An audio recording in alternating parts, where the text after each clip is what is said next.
ఒకసారి ఆలోచించగలరు. సో మనకు ఎదురయ్యే సవాళ్లు మీ ముందు నేను ఉంచుతాను.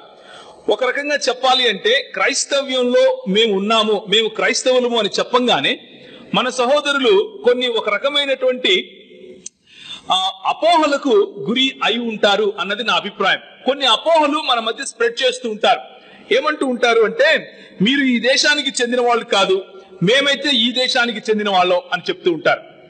మీరు ఈ దేశానికి సంబంధించిన ఆలోచనలో గాని, మీరు ఈ దేశానికి మక్కువ చూపించే వాళ్ళు కాదు, ఈ సంస్కృతిని మీరు ప్రేమించే వాళ్ళు కాదు, మీరు ఇతర దేశాల సంస్కృతిని అనుసరించే వాళ్ళు అన్నటువంటి అభాండం మన మీద వేస్తూ ఉంటారు. దాని గురించి ఈ రోజు మనం చూస్తాం. అలాగే మీరు ఈ దేశాన్ని విభజిస్తున్నారు అని కూడా కొంతమంది అంటారు. They claim that Christians are in the business of dividing the nation. దానికి సమాధానం కూడా ఈరోజు చూస్తాం. When we apply the apologetics that Bible teachers, these are the consequences that we can talk about boldly. మనం ధైర్యంగా బైబిల్ నమ్మిన సిద్ధాంతంలో ఏ విధంగా దేశాన్ని కడుతున్నాం అన్న విషయాన్ని చెప్పగలుగుతాం. అలాగే మీరు బ్రిటిష్ వారు తెచ్చిన మతాన్ని పొందారు, మేము ఈ దేశ వాసులం అని చెప్తూ ఉంటారు.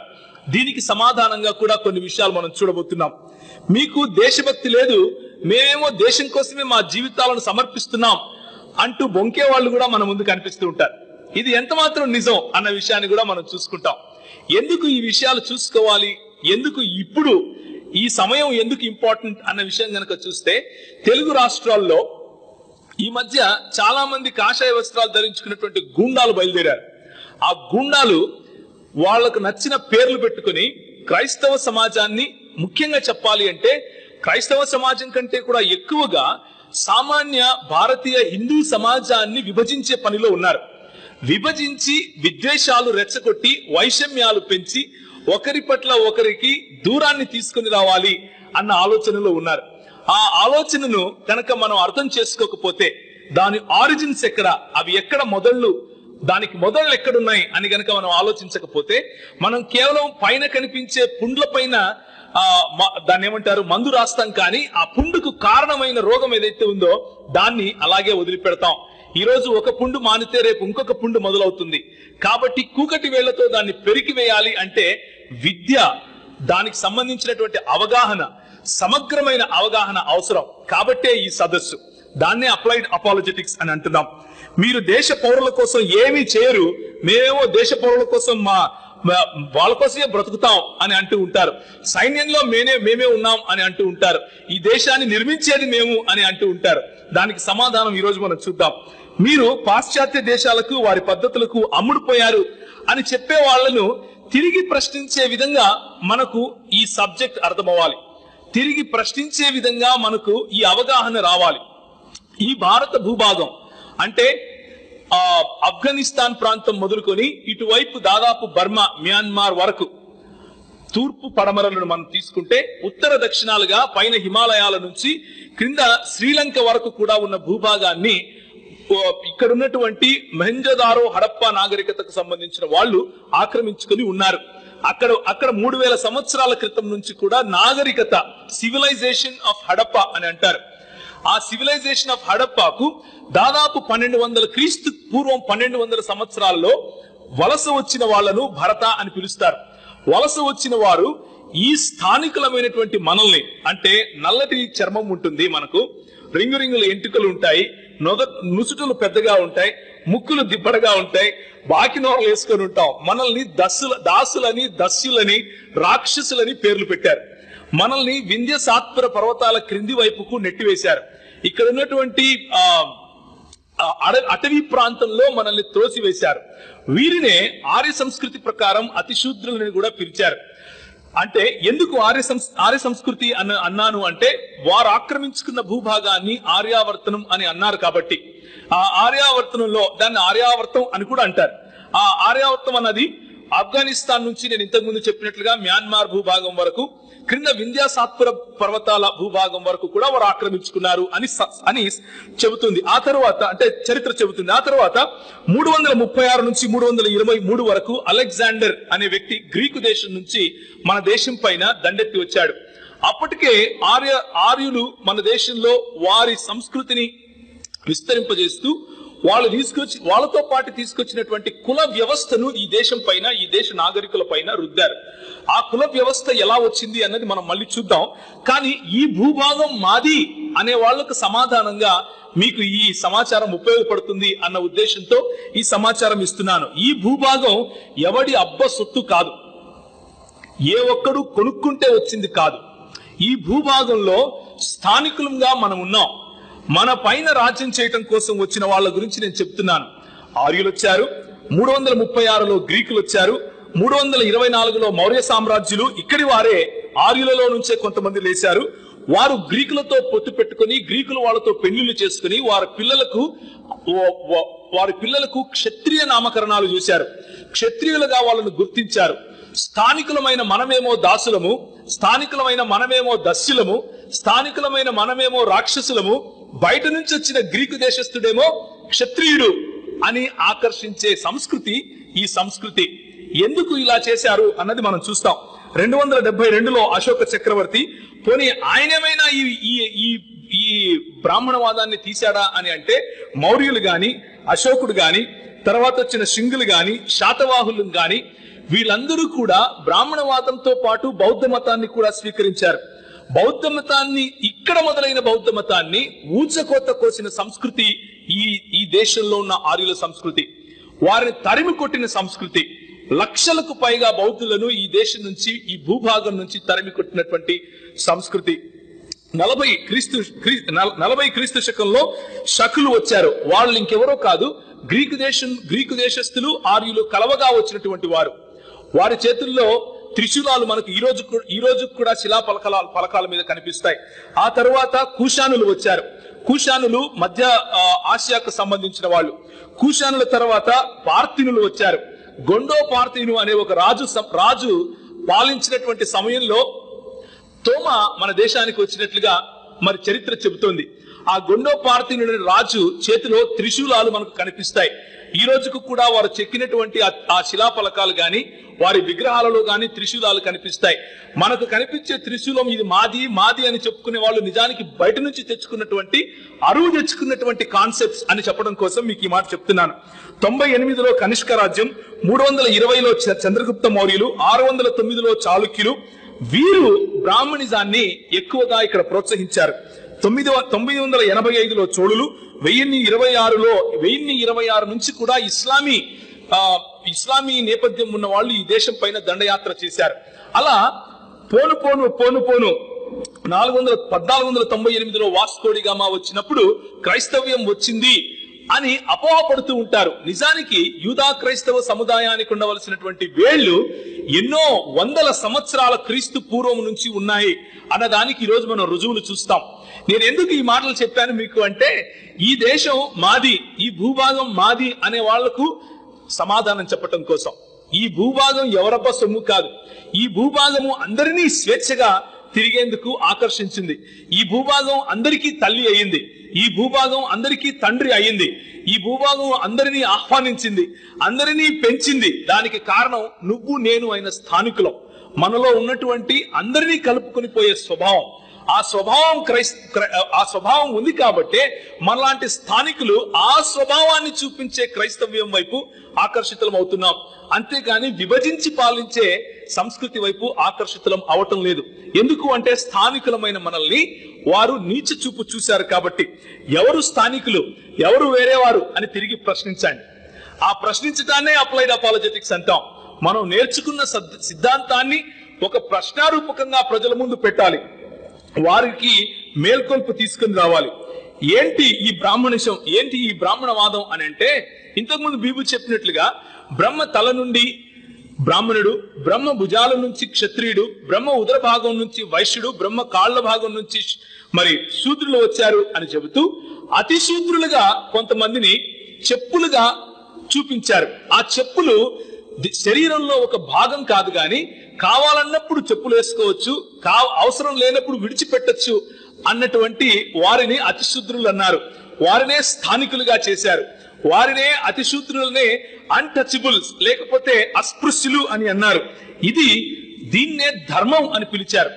ధర్మం అంటే మనకు తెలిసినట్లుగా దాన ధర్మాలు చేయటం అంటే న్యాయంగా నడుచుకోవటం అని అనుకుండేరు. మనుధర్మశాస్త్రం ప్రకారము ధర్మం అంటే ఏమిటి అంటే ఉన్న ఈ 4 వర్ణ వ్యవస్థలో ఉన్నటువంటి ఈ 4 ప్లస్ 1 ఏంటి? అతిశూద్రులు. వారిని ఎవరిని ఎక్కడ ఏ స్థానంలో ఉంచాలో ఆ స్థానంలో ఉంచటమే ధర్మం. అలా యథా హి ధర్మస్య గ్లానిర్భవతి భారత అంటే ఈ భారత ఖండంలో ఎప్పుడెప్పుడైతే ఈ ధర్మము తగ్గిపోతూ వస్తుందో, ఎవరిని ఏ ప్రాంతంలో ఉంచాలో ఆ ప్రాంతంలో ఉంచకుండా ఎప్పుడైతే శూద్రులు పెరుగుతారో, అస్పృశ్యులు పెరుగుతారో, క్షత్రియుడు తన ధర్మం చేయడో, బ్రాహ్మణుడు తన ధర్మం మర్చిపోతాడో, అప్పుడప్పుడు నేను వస్తాను అని వారి భగవంతుడు చెప్పుకున్నాడు. ఇది వారి నీతి. దీన్నే ఏమంటారు అంటే విభజించి పాలించటం అంటారు. ఈ రోజు కాషాయ రంగు ధరించుకుని మన సమాజాన్ని విభజించే వాళ్ళు నమ్మే సూత్రాలు ఇవి. ఏంటి అంటే, ముందు సామదాన భేద దండోపాయాలు ఉపయోగించండి, మంచిగా చెప్పండి, వినకపోతే కొంచెం బ్రైబ్, ఒక బిస్కెట్ వేయండి, వినకపోతే ఒక కట్టు తీసుకుని కొంచెం దండించండి, అప్పుడు వినకపోతే వాళ్ళతో విభేదించి వాళ్ళని దూరం పెట్టేయండి, వెలివేయండి. అది కూడా వినలేదనుకోండి, కలుపుకొని వీడు మావాడే అనండి. ఇది వీళ్ళ సిద్ధాంతం. ఈ సిద్ధాంతంతోనే ప్రజలను విభజిస్తూ వచ్చారు. ఈ సిద్ధాంతంతోనే ప్రజలపైన రాజ్యాలు చేయటం మొదలు పెట్టారు. మొన్నటి దాకా అంబేద్కర్ గారు వీళ్ళకి భయంకరమైనటువంటి శత్రువు. ఈ రోజు అంబేద్కర్ గారు లేకపోతే పాంప్లెట్లు వేసుకోరు, ఈ రోజు అంబేద్కర్ గారు లేకపోతే పోస్టర్లు కొట్టించరు. అది వీళ్ళ బతుకు. మొన్నటి దాకా అంబేద్కర్ గారు విలన్, ఈ రోజు ఆర్ఎస్ఎస్ వచ్చి ఆయనకు సలాం కొట్టి విగ్రహం పెడుతుంది. ఎందుకు అంటే, నాకు ఉపయోగపడేది అది చెప్పైనా సరే నెత్తిన పెట్టుకుంటాను అనే సంస్కృతి ఈ ఆర్య సంస్కృతి. మనం తిరిగి ప్రశ్నించే వాళ్ళం అయి ఉండాలి. స్థానికులముగా గ్రీకులు వచ్చారు, వారిని ఎదిరించలేని సమయంలో వీరు మా వాళ్లే, వీళ్ళు క్షత్రియులే అని పట్టం కట్టారు. బుద్ధిజం వచ్చింది, ఎదిరించలేని సమయంలో, వారు పెరిగిన సమయంలో వీరు ఇంకెవరో కాదు, మా దశావతారంలో ఒకడు అని చెప్పుకున్నారు. రేపు క్రైస్తవ్యంతో కూడా ఇదే చేసే ప్రయత్నం చేశారు. కానీ క్రైస్తవ్యము అందుకు ఒప్పుకోదు. ఎందుకు అంటే, క్రైస్తవ్యము అబ్సల్యూట్ ట్రూత్ ను మాట్లాడుతుంది, సత్యము నిస్తరమైనది అని చెప్తుంది. ఈ సత్యము తప్ప వేరే సత్యము లేదు, దేవుని గురించినటువంటిది అని చెబుతుంది. కాబట్టి అది చేయలేకపోయారు. సిక్కులతో అలాగే చేశారు, జైనులతో అలాగే చేశారు. మొన్నటి దాకా సాయిబాబా వచ్చినప్పుడు ముస్లిము అని వెలివేసిన వాళ్ళు ఈ రోజు గుడులు కట్టుకుని కోట్లు సంపాదిస్తున్నారు. ఇది విభజించి పాలించే తత్వం. ఈ విభజించి పాలించే తత్వాన్ని మనం ఎదుర్కోవాలి అంటే మనకు చరిత్ర తెలియాలి. ఎందుకు ఈ మాట చెబుతున్నాను? మీరు చూసేటువంటి ఈ పిక్చర్ లో మొన్నటి దాకా ఎవరినైతే మన అంబేద్కర్ గారు ఏ ఐడియాలజీని అయితే ఇది తప్పు అని చెప్పారో, ఆ చెప్పినటువంటి హెగ్డేవర్ పక్కనే అంబేద్కర్ బొమ్మ పెట్టి మరీ పూజిస్తున్నారు అంటే వారి సంస్కృతిని అర్థం చేసుకోండి. తిరిగి ప్రశ్నించగల సామర్థ్యాన్ని ఆలోచించండి. ఎందుకు వీరు ఈ విధంగా హిందూ రాష్ట్ర దర్శనం గురించి మాట్లాడుతూ ఉంటారు అంటే, 1940వ సంవత్సరం 22వ మహాసభలో మధురలో ఆయన ఇలా అన్నారు. ఎవరు అంటే, ఒక గొప్ప మార్గదర్శకుడు వీళ్ళకి, సావర్కర్ గారు. ఆయన ఏమన్నారు అంటే, తనను తాను ప్రజాస్వామ్యవాది అని చెప్పుకున్న కారణాన హిట్లర్ ఒక మానవ మృగం అనడానికి ఏ కారణం లేదు అంటున్నాడు. బేసిక్ గా వాళ్ళ ఉద్దేశం ఏమిటి అంటే, జాత్యాహంకారాన్ని ప్రోత్సహించడం. అంటే ఈ దేశంలో ఉన్న ఆర్యులు ఆ దేశంలో, అంటే ఆ జర్మనీ దేశంలో ఏ విధంగా అయితే హిట్లర్ కు సంబంధించినటువంటి జర్మనులు ఉన్నారో, వాళ్ళు ఏ విధంగా జాత్యాహంకారాన్ని కలిగి ఉన్నారో దాన్నే నేషనలిజం అంటారు, దాన్నే ఈ దేశం కొరకు పోరాడటం అంటారు అని చెప్పినటువంటి ఆలోచన కలిగిన వాళ్ళు సృష్టించినటువంటిదే ఈ రోజు ఉన్నటువంటి సంఘ్ పరివార్, లేకపోతే ఈ రోజు ఫేక్ హిందూయిజం గా బయటకు వస్తున్నటువంటి వాళ్ళు. వీళ్ళు నిజానికి హిందూ సమాజం కాదు, వీళ్ళు ఫేక్ హిందువులను చీల్చటానికి పుట్టినటువంటి వాళ్ళు. జాగ్రత్తగా మనం ఈ సమాచారాన్ని మన హిందూ మిత్రులతో పంచుకోగలగాలి. సామాజిక ప్రక్షాళన చేయటమే వీళ్ళకు ఉన్నటువంటి అజెండా. బయట చీపుర్లు పట్టుకుని స్వచ్ఛ భారత్ అంటే నిజంగానే రోడ్లు ఉడుస్తున్నారు అనుకుండేరు. నిజంగా స్వచ్ఛ భారత్ అంటే హిందూయేతరులను ఊడ్చివేయడమే వీళ్ళ పని. నిజానికి దాని వెనుకున్న అజెండా అది. మీరు ఆలోచించాలి. ఈ విషయం నేను కాదు, సావర్కర్ ఆ సమయంలోనే చెప్పాడు. గోల్వాల్కర్ తను రాసినటువంటి బంచ్ ఆఫ్ థాట్స్ లోనే చెప్పాడు. ఆయన అన్నాడు, హిందువులు తప్ప, అంటే వారు ఎవరినైతే హిందువులు అని పిలుస్తారో వాళ్ళు, మిగిలిన వాళ్ళు కాదు, వాళ్ళు తప్ప మిగిలిన ఎవరు ఈ దేశంలో ఉండటానికి వీల్లేదు. ఒకవేళ ఉంటే వాళ్ళు సెకండ్ క్లాస్ సిటిజన్స్ గానే ఉండాలి అని తాను రాసినటువంటి బంచ్ ఆఫ్ థాట్స్ లో రాసుకున్నాడు. ఇది విభజించి పాలించే ఆ దేశ ఆ ఆలోచించాలి. వీళ్ళు ఎలాంటి విభజించి పాలిస్తారు అంటే, వాళ్ళు రాసుకున్నటువంటి పుస్తకంలో అహ్మదాబాద్ లో 1937లో ఆయన చేసినటువంటి ప్రసంగంలో ఆయన చెప్పాడు. ఆర్ఎస్ఎస్ స్థాపించిన వ్యక్తి ఆయన అంటాడు, మన దేశం ఒక దేశం అని అనుకోవటం మీరు మూర్ఖులు అని అన్నాడు. మన దేశంలో విభజించకుండానే 2 దేశాలు ఉన్నాయి అని హిందువేతరుల పైన విషం కక్కినటువంటి స్వభావం ఈ ఫేక్ హిందూయిజం ను సృష్టించిన వాళ్ళ ఆలోచన సరళి. జాత్యాహంకారమే వీరి మూలాలు. ఇక బ్రిటిష్ వాళ్ళను మీరు బ్రిటిష్ వాళ్ళ సొత్తులు, బ్రిటిష్ వాళ్ళ తొత్తులు అని మనకు చెప్తూ ఉంటారు కదా. నిజానికి ఎవరు బ్రిటిష్ వాళ్ళ తొత్తులు అని ఆలోచిస్తే మనము దానికి ముందు యూదా క్రైస్తవ సముదాయం నిజానికి బ్రిటిష్ వాళ్ళు తీసుకొచ్చినటువంటి మతమా కాదా అని మనం ఒకసారి ఆలోచించి చూద్దాం. మరి బైబిల్లో మొదటి క్రానికల్స్ అంటే దినవృత్తాంతములు 29:4 అక్కడ లిస్ట్ కనిపిస్తా ఉంది మీకు. 2వ దినవృత్తాంతములు 8వ అధ్యాయము. అలాగే అన్నిటికంటే ముఖ్యంగా మొదటి రాజులు 9:28లో సొలొమోను సమయంలోనే ఈ దేశంలో నుండి లేకపోతే ఈ భూభాగాన్ని వారు ఓఫీరు అని పిలిచారు. ఓఫీరు అనే ఈ భూభాగంలో నుండి ముఖ్యమైనటువంటి స్పైసెస్ అంటే మన భూభాగంలో మాత్రమే దొరికే లవంగాలు, మన భూభాగంలో మాత్రమే దొరికే యాలకులు, అలాగే గోల్మిర్చి అంటాం కదా మనం, పెప్పర్, అలాంటి స్పైసెస్ ను ఈ దేశం నుంచి తీసుకొని వచ్చినట్లుగా, కోతులను ఈ దేశం నుంచి తీసుకొచ్చినట్లుగా, పికాక్ అంటే నెమళ్లను ఈ దేశం నుంచి తీసుకొని వచ్చినట్లుగా చరిత్రకారులు దాన్ని ధృవీకరిస్తున్నారు. ఈ రోజు సొలొమోను కాలంలోనే యూదా సముదాయము మన దేశంలోకి వచ్చి స్థిరపడింది అన్నది హిస్టారియన్స్ చెప్పే సత్యం. నువ్వు నేను ఈ రోజు మనం తెలుసుకోవటానికి చాలా సులువుగా హిస్టారియన్స్ కూడా క్రైస్తవులేం కాదు, ఈ దేశానికి సంబంధించిన హిస్టారియన్సే. కొచ్చిలో యూదులు స్థిరపడటం దాదాపు 3500 సంవత్సరాల క్రితం నుంచి కేరళలో కొచ్చిలో మరి యూదులు ఉండటం, అలాగే బొంబాయి ప్రాంతంలో బొంబాయి అన్న సిటీ పుట్టక ముందు నుంచి యూదులు అక్కడ ఉండటం మనం చూస్తాం. అలాగే బెనీ ఇస్రాయెల్ అనేటటువంటి వాళ్ళు మొఘల్ సమయంలో వచ్చినటువంటి యూదులు, వాళ్ళు అరబీ భాష మాట్లాడేవారు, పార్సీ భాష మాట్లాడేవారు. మొఘల్ సమయంలో వచ్చినటువంటి యూదులు, మణిపూర్ ప్రాంతంలో, మిజోరాం ప్రాంతంలో ఉన్నటువంటి యూదులు, అంటే యూదా తెగల్లో నుంచి ఒక తెగ తప్పిపోయి వచ్చి అక్కడ సెటిల్ అయింది అని చెప్పటానికి జన్యురీత్యా అంటే జెనెటిక్ టెస్ట్ చేసి మరి నిరూపించుకున్నటువంటి వాళ్ళు ఈ రోజుకు ఆంధ్ర ప్రాంతంలో అంటే తెలుగు భాష మాట్లాడే యూదులు కూడా మనకు కనిపిస్తారు. నేను ఎందుకు ఈ మాట చెప్తున్నాను అంటే, ఏకేశ్వరవాదం, ఒకే దేవుడు ఉన్నాడు, ఆ దేవుడు ఈ లోకాన్ని సృష్టించాడు, ఆ దేవుని స్వరూపంలో మన అందరినీ చేసుకున్నాడు అని చెప్పే ఆలోచన పద్ధతి కేవలము పాశ్చాత్యులు తెచ్చింది కాదు, తెల్లోళ్ళు తెచ్చింది కాదు. మనలాంటి వాళ్లే ఎవరైతే బయట నుంచి వచ్చారు అని మనల్ని పిలుస్తున్నారో ఈ బయట నుంచి వచ్చిన వాళ్ళు, అలాగే బయట నుంచి వచ్చిన వాళ్ళు తీసుకొచ్చిందే. ఆ మెసొపొటోమియా ప్రాంతం నుంచి వచ్చిన వాళ్ళు తీసుకుని వచ్చిందే. ఆ మెసొపొటోమియా ప్రాంతం నుంచి వచ్చినటువంటి యూదులు ఈ దేశంలో హిందూ అన్న మతం పుట్టక ముందు నుంచి ఉన్నారు అన్నది మీరు తెలుసుకోవాలి. వారు నేర్పించినటువంటి ఏకేశ్వరవాదం, ఒకే దేవుడు ఉన్నాడు అన్నటువంటి సిద్ధాంతం పైననే 52వ సంవత్సరంలో వచ్చినటువంటి తోమా ఆయన, అదే సంవత్సరంలో ఇటు అటు కొంచెం సమయానికి తేడాగా వచ్చినటువంటి మరి బర్తలోమి అయినా సరే ఇక్కడ సువార్తను ప్రకటించారు. వాళ్ళు ఈ దేశానికి రావటానికి కారణం ఏమిటి అంటే ఆ యూదులను చేరటానికే. ఏమని చెప్పాడు ప్రభు అపొస్తలుల కార్యములు 2వ అధ్యాయంలో? మొదట మీరు ఎవరికి సువార్త ప్రకటించమన్నాడు? యూదులకు, ఆ తర్వాత సమరయులకు, ఆ తర్వాత ప్రపంచం మొత్తానికి అన్నాడు. యూదులను వెతుక్కుంటూ మరి ఎక్కడెక్కడ యూదా సెటిల్మెంట్స్ ఉన్నాయో అక్కడక్కడికి అపోస్తలులు ముందు వెళ్లారు. ఆ వెళ్ళినటువంటి క్రమంలోనే తోమా మన దేశానికి రావటం మనకు కనిపిస్తుంది. అదే యూదులు ఇక్కడ ఉన్నారు అని చెప్పడానికి ఒక బలమైనటువంటి కారణం.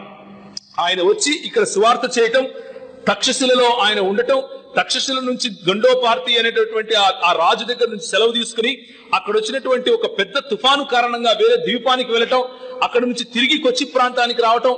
ఒకవేళ సైంటిఫిక్ గా చూస్తే, హిస్టారికల్ గా చూస్తే ఆయన ఇక్కడ నుంచి చైనా వెళ్ళినట్లు కూడా కొన్ని దాఖలాలు ఉన్నాయి. వెళ్ళినా వెళ్ళకపోయినా ఆయన చనిపోయింది మాత్రం మన దేశంలో, మన ప్రజల మధ్య, స్థానికులమైనటువంటి మన మధ్య అని చెప్పటానికి చాలా చరిత్ర మన దగ్గర ఉంది. కాబట్టి మనము బయట నుంచి వచ్చిన వాళ్ళం కాదు, మన ఆలోచన బయట నుంచి వచ్చింది కాదు. హిందూ అన్న మతం పుట్టక ముందు నుంచి కూడా, అంటే దాదాపు క్రీస్తు శకము 50 నుంచి కూడా యూదా క్రైస్తవ సముదాయం ఇక్కడ ఉంది అన్న విషయాన్ని నేను మీకు గుర్తు చేస్తున్నాను. మనకు దేశభక్తి లేదు అంటారు, మాకు దేశభక్తి ఉంది అని చెప్పుకుంటూ ఉంటారు. దేశభక్తి అంటే ఏంటి? వాళ్ళ ఉద్దేశంలో దేశభక్తి అంటే ఏంటంటే వందే మాత్రం చెప్పటం. అసలు ఈ వందే మాత్రం ఎక్కడి నుంచి వచ్చింది అని గనక మనం ప్రశ్నించామనుకోండి, 1850 చిల్లరలో మరి బంకించంద్ర చటర్జీ అనే ఒక ఆయన ఒక నవల్ రాశాడు. దాన్ని ఆనంద్ మఠ్ అని పిలుస్తారు. అందులో ముస్లింలు ఎక్కువ, అంటే హిందువులు ఎక్కువగా ముస్లింలు అయిపోతున్నారు అని బంగాల్ ప్రాంతంలో హిందువులు ఏం చేశారు అంటే వందే మాత్రం అన్నటువంటి నినాదంతో దుర్గను పూజించేవాళ్ళు. ప్రతి గ్రామానికి వెళ్ళి మీరు మీరు మీరు ఎవరిని పూజిస్తారు, శివుణ్ణి పూజిస్తారా లేకపోతే హరిని పూజిస్తారా అని అడిగి, ఒకవేళ దుర్గను పూజిస్తారా అని అడిగి ఎవరైతే పూజించారో వాళ్లను ఊచకోత కోశారు ఆ నవల ప్రకారంగా. ఆ సమయంలో వారు పూజ చేస్తూ వాళ్ళు చెప్పినటువంటి నినాదమే వందే మాత్రం అనే నినాదం. అయితే ఈ శక్తైట్లు అంటే శక్తిని పూజించే వీరు ఈ మహారాష్ట్ర ప్రాంతానికి వచ్చే వరకు వీళ్ళు మాత్రం శక్తిని పూజించే బ్రాహ్మణులు కాదు. కాబట్టి వీళ్ళేమన్నారు అంటే వందే మాత్రం అంటే దుర్గను పూజించినట్లు అవుతుంది, అది మన మతానికి సంబంధించింది కాదు, కాబట్టి భరతమాతగా చేసేద్దాం దీన్ని అని నిర్ణయించారు. ఇది వందే మాత్రం వెనకుండే హిస్టరీ. అది మనం ఈ రోజు అనకపోతే ఎవరమంట? దేశభక్తి లేని వాళ్ళం అంట. ఇది విభజించి పాలించడంలో వాళ్ళకు ఉన్నటువంటి ఇంకొక రూల్. దేశభక్తి అంటే కాషాయ జెండాకు మొక్కటమా అని మనం ప్రశ్నించాలి. ఎందుకు అంటే ముందు చూస్తాం. దేశభక్తి అంటే రాజ్యాంగాన్ని గౌరవించకపోవటమా అని మనం ప్రశ్నించాలి. ఎందుకు అంటే మీరు చూద్దురు గాని బ్రిటిష్ వారిని కూడా పొగిడే సంస్కృతి ఇది. ఎందుకు అంటే వాళ్ళు రాసినటువంటి ఒక పుస్తకంలో వాళ్ళు రాసుకున్నారు, without British rule there is no chance of resurgence of Hindu dharma అని పబ్లిక్ గా పుస్తకం రాసుకున్నారు. ఈ రోజుకు కూడా లైబ్రరీలో అందుబాటులో ఉంటుంది. అంటే వీరు హిందూయేతరులు ఈ దేశంలో ఎవరైతే ఉన్నారో వారిని ఎదిరించలేని క్రమంలో బ్రిటిష్ వాళ్లను కూడా ఆశ్రయించగల సంస్కృతి. మేము దేశభక్తులం అని చెప్పుకునే వీళ్ళు ఈ రోజు పింగళి వెంకయ్య గారు మనకు త్రివర్ణ పతాకం ఇస్తే, భారత్ జాతీయ జెండా ఇస్తే, ఆ జెండాను మనం ఈ రోజు సెల్యూట్ కొట్టాలి అని మనకు హితబోధలు చేస్తూ ఉంటారు. కానీ ఈ హిందూ ఈ ఎక్స్ట్రీమిస్ట్ ఎవరైతే ఉన్నారో, కాషాయ రంగం కట్టుకుని హిందువులను చీల్చడానికి ప్రయత్నం చేస్తున్నారో, భారతదేశాన్ని చీల్చడానికి ప్రయత్నం చేస్తున్నారో, వాళ్ళు రాసుకున్న పుస్తకం 14 జూలై 1946 నాగ్పూర్ లో జరిగిన గురు పూర్ణమి కూడికలో గోల్వార్కర్ ఏమంటున్నాడు అంటే మాకు ఒకటే జెండా, అది కాషాయ జెండా. మేము ఈ త్రివర్ణ పతాకాన్ని ఏనాడు హిందూ దేశంగా దానికి పతాకంగా అంగీకరించము అని చెప్పారు. దాన్ని ఆయన we're drifting away from our culture అని పేరు పెట్టుకున్నాడు.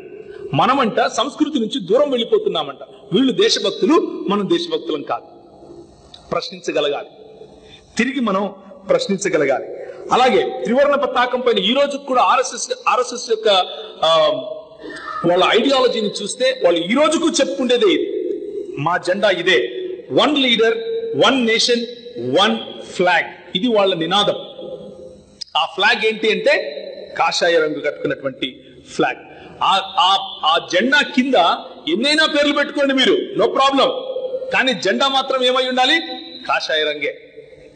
ఇది వాళ్ళ ఆలోచన సరళి, వాళ్ళ ఆలోచన పద్ధతి. మనం చాలా అప్రమత్తంగా ఉండాలి. వీళ్ళు రాజ్యాంగాన్ని గౌరవిస్తాము అంటున్నారు. వీళ్ళు రాసుకునే 1940 మద్రాసు నగరంలో 1350 మంది ఆర్ఎస్ఎస్ కార్యకర్తలు ఉన్న సమయంలో గోల్వాల్కర్ ఇచ్చినటువంటి మాట ఇది.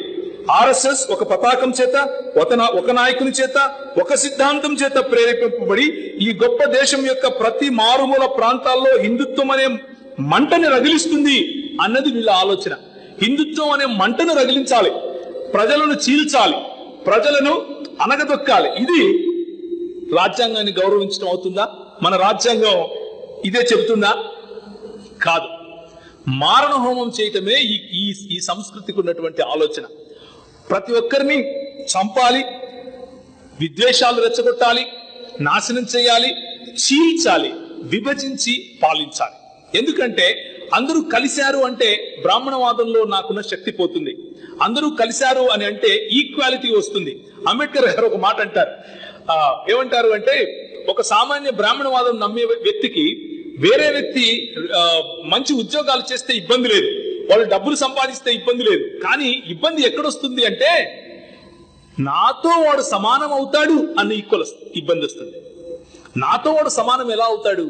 నేను దేవుని తల నుంచి వచ్చాను కదా, నేను దేవుని భుజాల నుంచి వచ్చాను కదా, నేను దేవుని పొట్టలో నుంచి వచ్చాను కదా, వీడేమో కాలు కదా, వీడేమో చెప్పులు కదా అని చెప్పే సంస్కృతి ఇది. కానీ ఎప్పుడైనా సరే దేశం కోసం జైలుకి వెళ్ళారాయా మీరు అని అడిగి చూడండి, ఎవ్వడు వెళ్ళలేదు. ఒకే ఒక్కసారి సావర్కర్ వెళ్ళాడు, అది కూడా వేరే కారణం చేతి వెళ్ళాడు. వెళ్ళిన తర్వాత ఎన్నిసార్లు క్షమాభిక్ష పెట్టండి, నేను బ్రిటిష్ పౌరసత్వం కలిగి బ్రిటిష్ వాళ్ళకు సేవ చేస్తాను అని లెటర్లు రాశాడో హిస్టరీకి తెలుసు.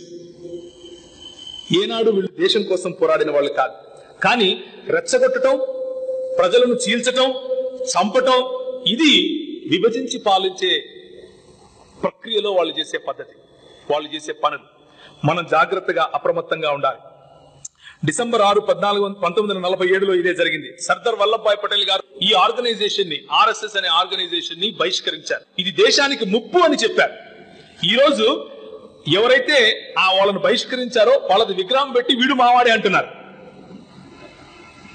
మీకు తెలుసో తెలియదు, ఈయన మావాడే అని పెద్ద విగ్రహం పెడుతున్నారు. అందుకే సామదాన భేద దండోపాయాలు, ఏది చెల్లకపోతే నువ్వు మావాడే. చాలా జాగ్రత్తగా మనం ఉండాలి. మీరు ఈ దేశ పౌరుల కోసం ఏమీ చేయలేదు, మేము మాత్రం గొప్పగా చేసాము అంటున్నారు. నిన్న ఒక ఆయన చెప్తున్నాడు, ఒక ఆసుపత్రికి ఒక కుంటి వ్యక్తి వెళ్ళి, నేను నిన్న ఒంగోలులో ఉంటే ఆయన చెప్పాడు సాక్ష్యం. ఆయన తెలిసిన వాళ్ళకు ప్రార్థన చేసి వస్తూ ఉంటే అక్కడ ఉన్నటువంటి ఈ గుండా, ఒక ఆయన ఈ కాషాయ రంగు గుండా వచ్చి ఆపి, నువ్వు ఎందుకు వచ్చావు, ఎవరిచ్చారు పర్మిషన్ అని అడిగితే, పర్మిషన్ ఎందుకండి, మాకు తెలిసిన వాళ్ళకి వచ్చి మేము ప్రార్థన చేసుకోవడానికి మీకేంటి ఇబ్బంది అంటే, మేము ట్యాక్సులు కట్టి ఇది కట్టించుకున్నాం అంటున్నాడు. అంటే మనం కట్టమా ట్యాక్సులు? మనం సంపాదించమా? మనం ఇచ్చేది ట్యాక్స్ కాదా? మనం ప్రశ్నించే స్థాయికి ఎదగాలి. సాంప్రదాయ ముసుగులో వాళ్ళు చేసింది ఏంటి? దేశానికి మాతృమూర్తికి మరణ వేదన ఇచ్చారు. కనిపించిన స్త్రీకి, మీకు తెలుసో తెలీదో, కొన్ని విషయాలు చెప్పేటప్పుడు మన స్త్రీలు ఇక్కడ ఉన్నారు, మీరు దయచేసి దీన్ని తప్పుగా అర్థం చేసుకోకండి. ఉన్న చరిత్రను మీ ముందు చెప్పే ప్రయత్నం చేస్తున్నాను, అంతేగాని తప్పుగా అర్థం చేసుకోకండి. సతీ సహగమనం ఎక్కడి నుంచి వచ్చింది? పాశ్చాత్యులు తీసుకొచ్చారా? మీరు తీసుకొచ్చారా? దేవుడు నరుణ్ణి నారిని సమానంగా చేశాడు అని బైబిల్ చెప్తూ ఉంటే, సర్వమానవ సౌభ్రాతృత్వము బైబిల్ నేర్పిస్తూ ఉంటే, నారి లేకపోతే స్త్రీ నరుని కంటే చిన్నది, తక్కువ స్థాయికి చెందింది, నరుడు చచ్చిపోతే వాటితో పాటు ఇది చచ్చిపోవాలి అని చెప్పే సంస్కృతిలో మేము దేశానికి ఏం చేశామని అడుగుతున్నారు. ఎవరండి సతీ సహగమనం ఆపింది? కేరళలో పైవస్త్ర ధారణ చేస్తే ఈ రోజుకు తప్పు. మదురైలో ఈ రోజుకు కూడా, మొన్న 2016లో కలెక్టర్ గారు పేపర్ స్టేట్మెంట్ ఇచ్చారు. ఏమని అంటే, 17 మంది మదురైలో ఉన్నటువంటి బాలికలు 16 నుంచి 22 సంవత్సరాలు ఉన్నటువంటి వాళ్ళు ఒక మేల్ ప్రీస్ట్ అంటే ఒక పూజారి ఎదుట బట్టలు లేకుండా ఉండాలి 15 రోజులు, పై వస్త్రం లేకుండా. పై వస్త్రం ఉంటే వాళ్ళు లోపలికి రావడానికి వీల్లేదు.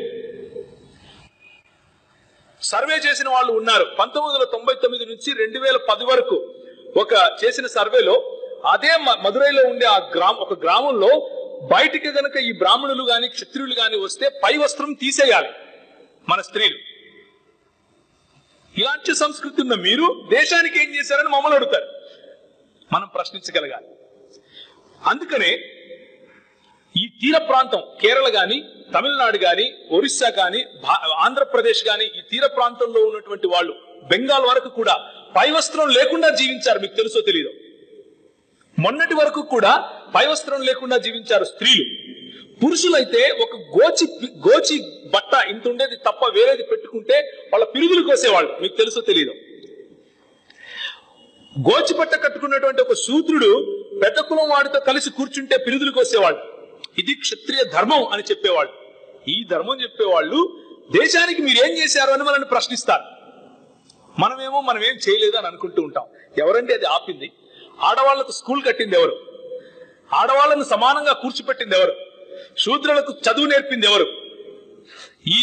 ఏ ప్రాంగణంలో అయితే మనం కూర్చుని వింటున్నామో, ఇది 1850 సంవత్సరంలో కట్టాం. వీళ్ళు 1850 ప్రాంతంలో ఇది కట్టారు, ఈ సంఘాన్ని. ఇక్కడ స్కూళ్లు కట్టారు. 1700 చిల్లరలోనే కో ఎడ్యుకేషన్ స్కూల్ కట్టారు. మనధర్మం మానవ హక్కులను కాలరాస్తే క్రైస్తవ్యము మానవ హక్కుల కోసం పోరాడింది. క్రైస్తవ మిషనరీలు మానవుల కోసం, భారతదేశంలోని ప్రజల కోసం పోరాడారు. మనకు సమయం లేదు కాబట్టి కొంచెం ముందుకు వెళతాను. ఒక చిన్న విషయం మీరు తెలుసుకోవాలి. శివాజీ అనే ఒక రాజు, మీకు అందరికీ తెలిసిన వారు, ఛత్రపతి శివాజీ గారు మహారాష్ట్ర ప్రాంతంలో ఉండి ముస్లింలకు వ్యతిరేకంగా పోరాడారు.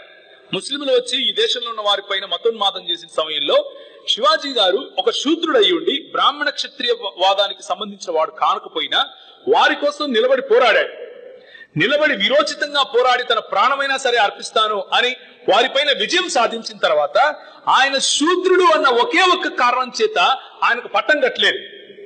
నాకు పోరాడటానికి మాత్రం నువ్వు ముందుండాలి సైనికుడిగా, చచ్చిపోయినా పర్వాలేదు, నువ్వు గొప్పోడివి, కానీ నువ్వు నా పైన రాజువుగా ఉంటే మాత్రం నేను ఒప్పుకోను. ఇది సంస్కృతి నేర్పించేది. చివరికి ఆయన ఒక 11,000 మంది బ్రాహ్మణులకు ఉచితంగా భూమి ఇవ్వాల్సి వచ్చింది. కొన్ని వేల మంది 60,000 చిల్లర బ్రాహ్మణులకు పెళ్లిళ్లు చేసి వాళ్లకు గిఫ్ట్లు ఇస్తే గాని ఒక్క బ్రాహ్మణుడు భట్ట అనే ఒక వ్యక్తి వారణాసి నుంచి వచ్చి ఎడమకాలి బొటను వేలితో బొట్టు పెట్టాడు. ఎడమకాలి బొటను వేలితో బొట్టు పెట్టి, ఇప్పుడు నువ్వు క్షత్రియుడిగా నేను నిన్ను గుర్తిస్తున్నాను, అది కూడా ఏంటి, నీ జనరేషన్ కాదు, నీ కొడుకుల నుంచి క్షత్రియులు అవుతారు అన్నారు. పోనీ వాళ్ళ కొడుకులకు వేదాభ్యాసం చేయించారా అంటే చేయించలేదు. పోనీ వాళ్ళ కొడుకులకు ఏమైనా వేదాభ్యాసం చేయించారా, చదువు చెప్పారా అంటే చెప్పలేదు. చదువు చెప్పింది ఎవరండి? ఈ భారతదేశంలో ఎవరు చదువులు చెప్పటానికి ముందుకొచ్చారు? స్త్రీల పట్ల వివక్ష, దళితుల పట్ల వివక్ష. కానీ 1805లో హిందీ భాష నేర్పింది మనం. 1606లో ఈ భాషల్లో ఉన్నటువంటి అన్నిటి వాటిని తీసుకుని వచ్చి లోకల్ లాంగ్వేజెస్ లో సంస్కృతిని నేర్పించింది మనం. 1747లో తమిళ భాషలో మనము వాంగ్మయాన్ని తీసుకుని వచ్చాం. అలాగే 1772, 1778లో బెంగాల్ గ్రామర్ పుస్తకాన్ని రాసింది మనం. విద్య నేర్పించింది మనం. కో ఎడ్యుకేషన్ స్కూల్స్ 1700 చిల్లరలోనే కేరళలో కట్టారు. ఇక్కడ చెప్పినట్లుగా 1850లోనే స్కూళ్లు కట్టారు. మీరు సిపాయి తిరుగుబాటు అని చెప్పుకొని నవలు రాసుకునే సమయంలో ఇక్కడ బాలలను కలిపి చదువు చెప్పారు. ప్రింటింగ్ ప్రెస్ తీసుకొచ్చింది మనం. ఈ దేశానికి కనీసం వాళ్ళ భాగవతం, వాళ్ళ భారతం కూడా ట్రాన్స్లేట్ చేసుకోకుండా ఎక్కడ వీళ్లకు తెలిస్తే మిగిలిన వాళ్లకు మా పైన రాజ్యం చేస్తారో అన్న భయంతో వాళ్లకు చదువు చెప్పకుండా ఉన్న సమయంలో క్రైస్తవ మిషనరీలు వచ్చి వాటిని తర్జుమా చేశారు. అంతవరకు వాటిని లోకల్ లాంగ్వేజెస్ లో తర్జుమా చేయలేని గతి మీది. మీరు దేశభక్తులు ఎలా అవుతారు? మేము సంస్కృతిని నాశనం చేసే వాళ్ళం ఎలా అవుతాం? సంస్కృతిని నిలబెట్టింది మనం, సంస్కృతి నేర్పించింది మనం. మోడర్న్ ఇండియాను నిర్మించింది ఎవరు? 1857లో బొంబాయి యూనివర్సిటీ కట్టాం. అదే 1857లో మెడ్రాస్ యూనివర్సిటీ కట్టాం. అదే 1857లో కలకత్తా యూనివర్సిటీ కట్టాం. అంతకంటే ముందు శ్రీరాంపూర్ ట్రయో స్థాపించింది ఎవరు? మనం కాదా? అది జరిగిన తర్వాత అమ్మమ్మమ్మ మా వాళ్ళు ఎక్కడ వెళ్ళిపోతారో అని చెప్పి కొత్తగా చిన్న స్కూల్ పెట్టుకుని ఈరోజు ఏకల్ విద్యాలయ అనే పేరుతో హిందువులు కానిటువంటి దళితులను హిందువులు చేసే ప్రయత్నం చేస్తున్నారు. మనము జాగ్రత్తగా ఉండాలి. పాశ్చాత్య దేశాల నుంచి వచ్చినటువంటి బట్టలు వేసుకుంటారు మీరు, మీ స్త్రీలు, లేకపోతే మీరు ఇలా ఇన్ఫిల్ట్రేట్ చేస్తున్నారు అని ఎవరైతే మనకు క్లాసులు బిగుతారో వాళ్ళ పిల్లలు 80% వేరే దేశాల్లోనే ఉంటారు. 80% ఇంగ్లీష్ మీడియంలోనే చదువుకుంటారు. మన పిల్లలు ఎంతమంది చదువుకుంటారు? ఒళ్ళు చూపించుకునే సంస్కృతి మీది అని చెప్పేది వాళ్ళు, కానీ ఒళ్ళు చూపించకపోతే వక్షాలు కోసేది వాళ్లే. ఇది విభజించి పాలించే సంస్కృతి. నేను ఎందుకు ఈ మాటలు మీకు చెప్తూ వచ్చాను అంటే, మనము తిరిగి ప్రశ్నించే స్థాయిలో ఉండాలి. మనం తిరిగి ప్రశ్నించాలి అంటే ఈ సమాచారం మనకు అందాలి. క్రైస్తవ మిషనరీలు, క్రైస్తవ దృక్పథం ఈ ప్రపంచానికి, ఈ ప్రపంచంతో పాటు ఈ భూభాగానికి ఏం చేసింది అని తెలుసుకోవాలి. అట్టడుగున ఉన్న వర్గాలను పైకి తీసింది క్రైస్తవ మిషనరీలు. అట్టడుగున ఉన్న వర్గాలకు చదువు నేర్పింది క్రైస్తవ మిషనరీలు. అట్టడుగున ఉన్న వర్గాలకు చదువు నేర్పటం మాత్రమే కాదు కానీ ఒక డిగ్నిఫైడ్ లైఫ్, సమాన స్థాయిలో మనం జీవించవచ్చు. ఎందుకు అంటే దేవుని స్వరూపంలో మనం చేయబడ్డాం అని చెప్పింది క్రైస్తవ మిషనరీలు. మనం ఈ సువార్తను కేవలము ఆధ్యాత్మికతకు, ఆత్మీయతకు, మతపరంగా మాత్రమే నిలువరించకుండా ఇలా సామాజికంగా గనక తీసుకుని వెళ్ళగలిగితే, సామాజిక కోణంలో కూడా ప్రజలను మనం పురికొల్పగలిగితే, సామాజిక కోణంలో కూడా ప్రజలను మనము సమీకరించగలిగితే, తప్పకుండా రానున్న రోజుల్లో మనం ఈ బ్రాహ్మణవాదాన్ని నిలువరించగలుగుతాం. లేకపోతే రాబోయే సమయంలో అక్కడ గ్రీన్ బట్టలు వేసుకుండే ఐసిస్ కనిపిస్తాడు, ఇక్కడ కాషాయ బట్టలు వేసుకున్న ఐసిస్లు కనిపిస్తారు. ఏ పిల్లలకు మనం మన దేశాన్ని ఇవ్వబోతున్నామో ఆలోచించాలి. మన దేశాన్ని మన పిల్లలకు ఏ దేశాన్ని బహుకరించి వెళ్తున్నామో ఆలోచించాలి. దీపావళి కానుకగా మనం మంచి రాజులను సైతం రాక్షసులు అని చంపే సంస్కృతిని ఇద్దామా? చచ్చిపోయినందుకు ఎవడన్నా పండగలు చేసుకుంటాడండి? అది నేర్పిద్దామా? లేక మన పిల్లలను ఈ సమాచారంతో నిలబెట్టి ఈ దేశం కోసం పనిచేసేలా చేద్దామా? ఒకసారి ఆలోచించండి. మనం నేర్చుకునే ఈ సమాచారం, మనకు అందబోయే ఈ సమాచారం కొన్నిసార్లు కూర్చున్న వాళ్ళలో చాలా మందికి తెలిసి ఉంటుంది, కొన్నిసార్లు ఇది కొత్త అయి ఉండొచ్చు. అయితే ఈ సమాచారము రెచ్చిపోవటానికి కాదు, ఉప్పొంగటానికి కాదు, కనిపించిన వాళ్ళను కనిపించినట్లుగా ప్రశ్నించడానికి కాదు, సంయమనం పాటించి శాంతియుతంగా మన సమాజం కోసం పనిచేయడం కోసమే ఈ సమాచారం. తలలో ఉంచుకుంటే ప్రార్థన చేసుకుందాం.